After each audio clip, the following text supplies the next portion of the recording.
Yo, Canada! Welcome back to Canadian Chronicles.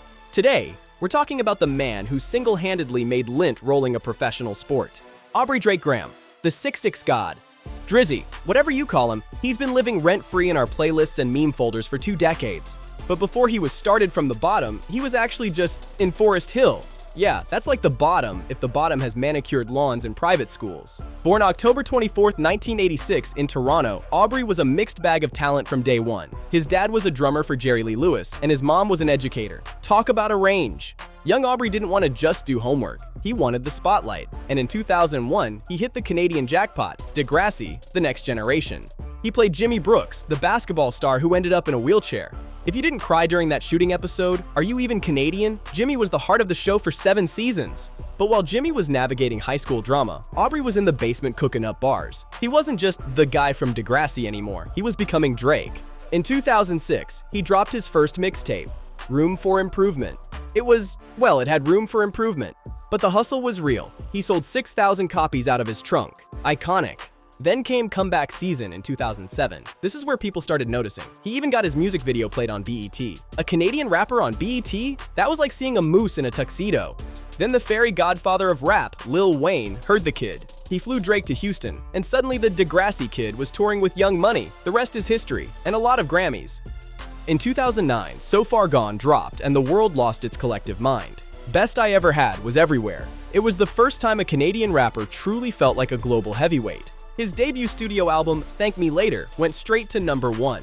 Suddenly, everyone wanted a piece of the 6'6". But Drake wasn't just rapping. He was singing about his feelings. Soft? Maybe.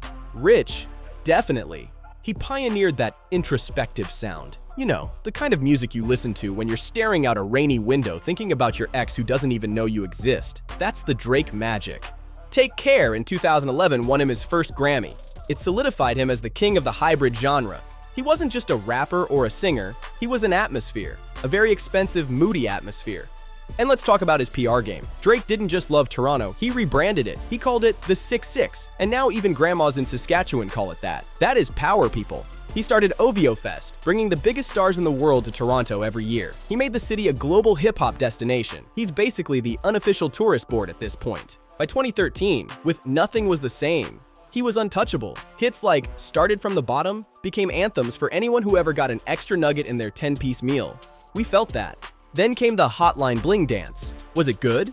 No. Was it legendary? Absolutely. He became the most memeable man on the planet, and he leaned right into it. A self-aware king.